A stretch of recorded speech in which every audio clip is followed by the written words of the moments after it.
just got off the train and we're about to hike through Iguazú Falls. This is going to be our first one out of 3. We all are carrying our bags with our dry clothes. And then we're going on a boat. It's going to be so much fun.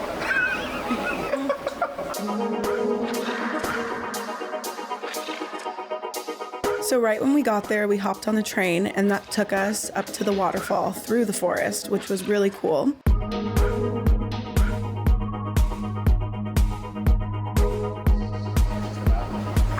So we're gonna walk for the next 8 hours and look at trees, and then we're gonna go on a boat. Iguazú Falls as a whole attracts over 1.5 million visitors annually. Okay, so we just took the train all the way up here. Took about 15 minutes. Now we're gonna walk on the orange trail out to this point.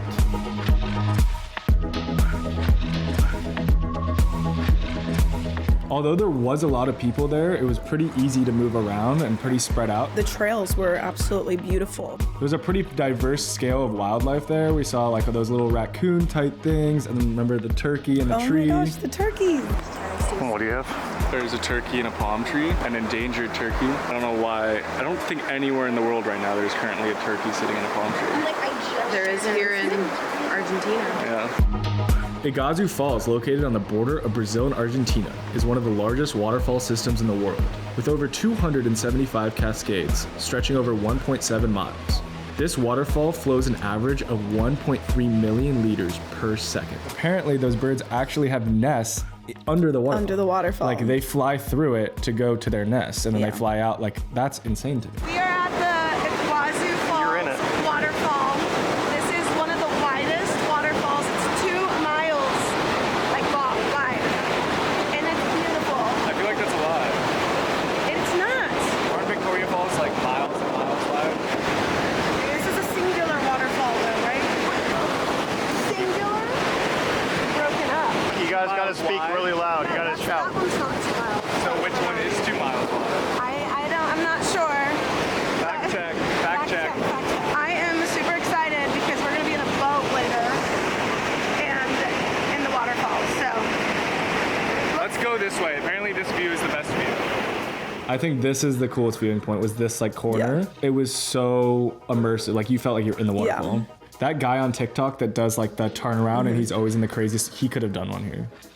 Whoever that is, put one of his videos up and tag him. Okay, this is the craziest view. 100 million gallons of water fall every single second here. Fact check that. I don't like the other one better. The reason that the color of the water is like that is because there's a lot of iron, something. Fact check that. Our guide did tell us that when it rains, the color of the ground, the dirt, does get into the waterfall. Yeah. So It's the not waters- iron hydro something. Well, it's the something dirt. like that. What is iron hydro something? Something. It's like the red, and then she said when there's when there's storms, that the rivers and like the waterfalls, it'll be red. Yeah, so then the river turns red. It's pretty cool.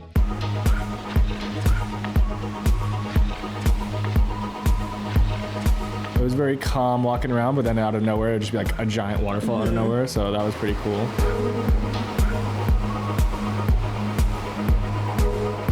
And then the climax of the whole day. Then we're gonna take the Jeep here, where we have to walk down 200 feet to get on the boat, which is the main point of the day.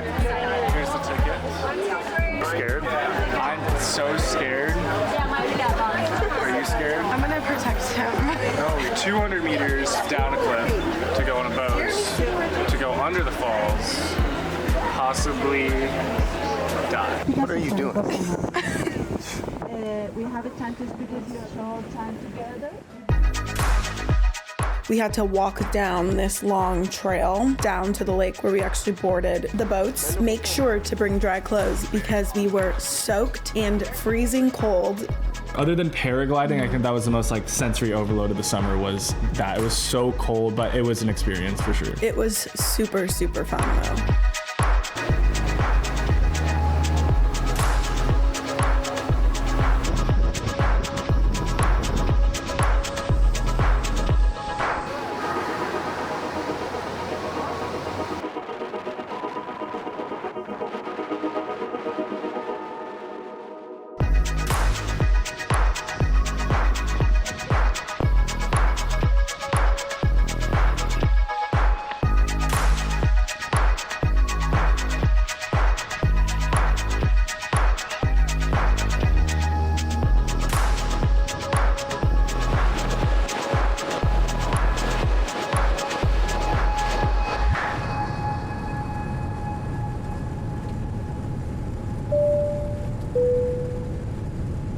passengers, please take your seats.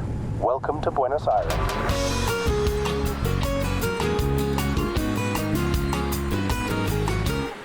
Known as the Paris of South America, it's famous for its European-style architecture, tango culture, and culinary staples like barbecue and empanadas. It's a cultural hub with over 300 theaters, 150 museums, and a thriving nightlife. It attracts about 3 million international visitors annually.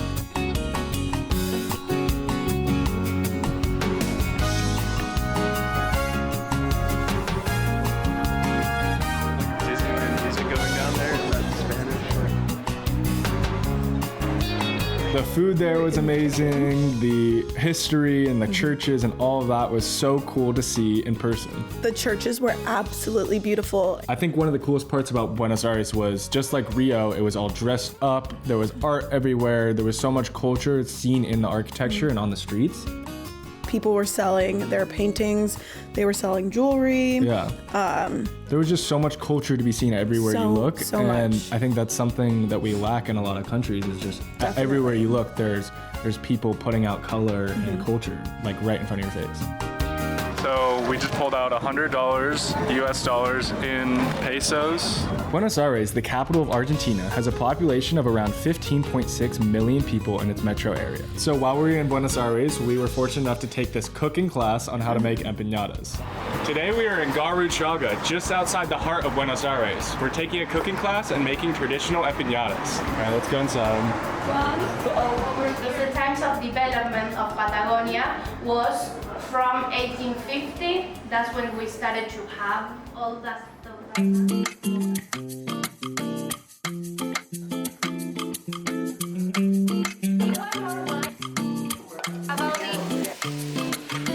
They put an absurd amount of paprika. They put so much paprika.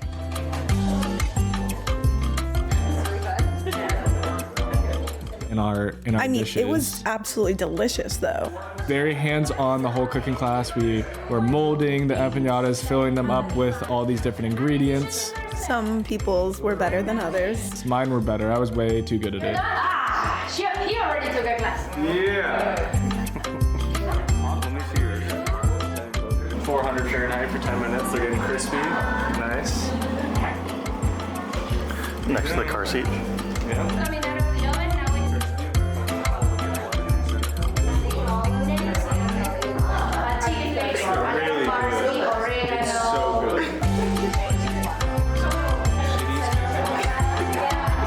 And then they cooked them for us, and then we got to enjoy them, and they tasted like Hot Pockets. I'm taking video. We're done with our empanadas. They tasted like Hot Pockets. Microwave hot pocket. So the empanadas were Practically gourmet. So then after our cooking class, we got to go all throughout Buenos Aires and experience the nightlife.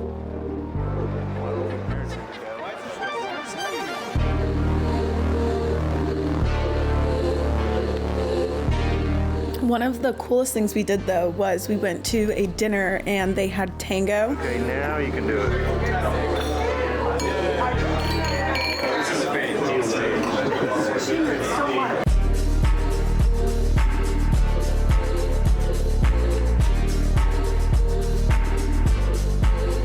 In the video, we're like laughing. So, disclaimer, we're not laughing at the performances. Or a bottle of wine every 2 persons. How do we say why we were laughing? So, that's why.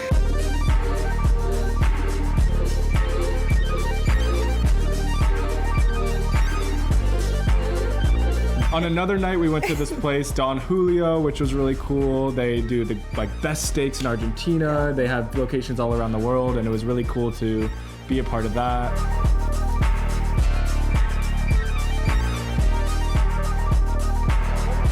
There was tons of stuff to do all night, and eventually we found ourselves at this ice bar. All right, so we are here at the ice bar. We have bar number 1 over here that you can go behind. We did that earlier. Let's go get a drink at bar number 2. It is negative 16 degrees in here.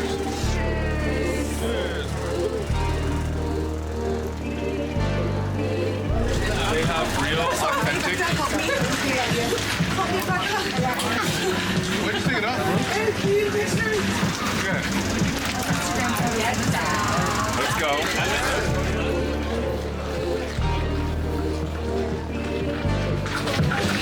have a room here with a fireplace. This little sitting area, but no one's sitting down because it's too cold. It was so cold. We could only be in there for like a couple drinks because our hands started literally freezing off. We got spikes for our shoes so we didn't slip. But I literally get on video someone slipping really bad. Lauren slipped. We Yeah. have gloves and grompas. I have them the things on. Oh, I did.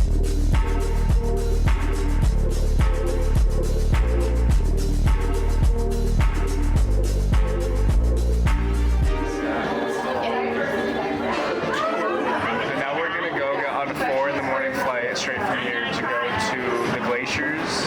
All right, 4:30 in the morning. Don't be late. 4:30 a.m. Meet in the lobby. Do a sign off. Yeah, we'll see you in Patagonia.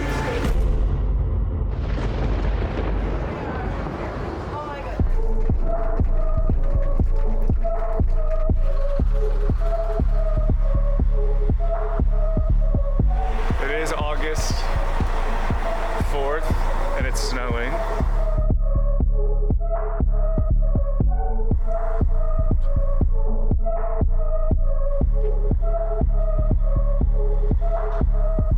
feel like we're on a different planet. And Ava's still somehow taking selfies. Stop taking selfies. No one wants to see you anymore. I do Who cares best. All right.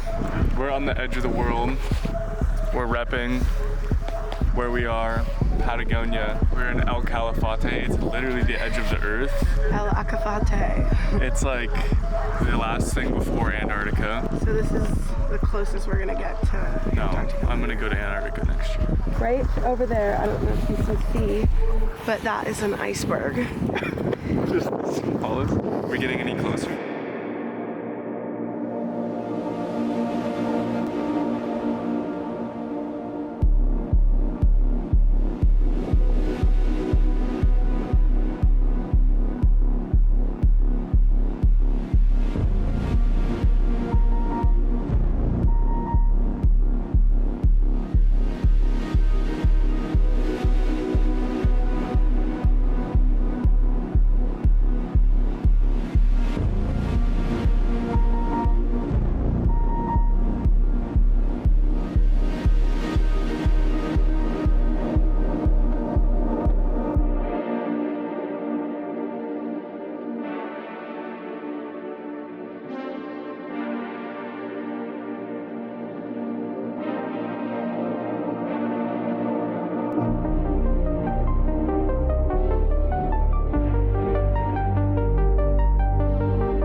So where are we right now?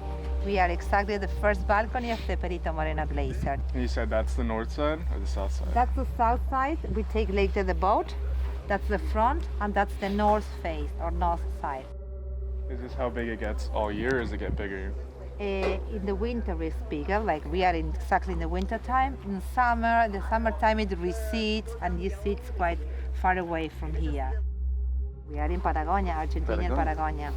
So we can walk. We go down to the different. Yes. Yeah. That's the Fitzroy. That's the Fitzroy Mountain. Patagonia. Is that where is that here? Yeah, it's close. Yeah. Okay, we're going down to the next balcony. Is that the last balcony? The closest? No, that's the yellow circuit. That's the easiest. We are going to do the red one. Old layers of dirt that get stuck in between. Yes, and maybe this used to be the higher layer a couple of hundred years ago, and it was covered by sediment, and then you see them here. But because the glacier is moving all the time, goes up and down. So that dirt, like the ice, is also 500-600 years old. Yes.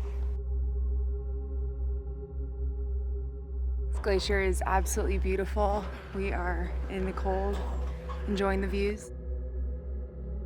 And the silence, it was crazy how silent it was, and then you would hear cracking. It's right there.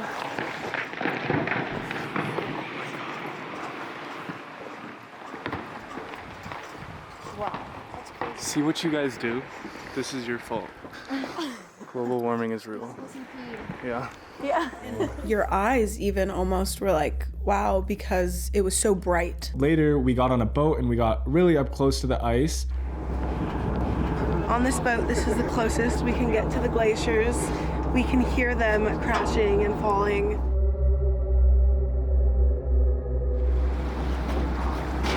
And they actually pulled out big ice blocks for us to hold. 500-year-old ice. Are you recording?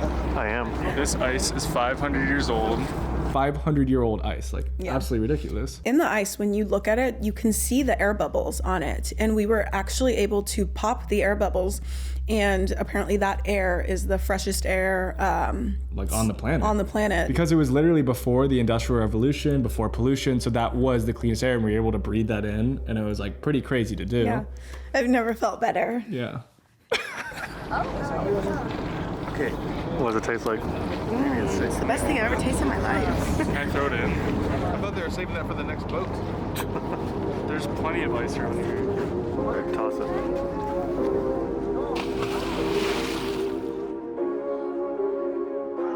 I think this was the most breathtaking, unreal thing I've seen ever. I've never seen anything like it in my life, and a photograph can't even capture. No, it couldn't. On camera, you can't tell. Like, it just didn't feel real.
Next time on Travel with Kids.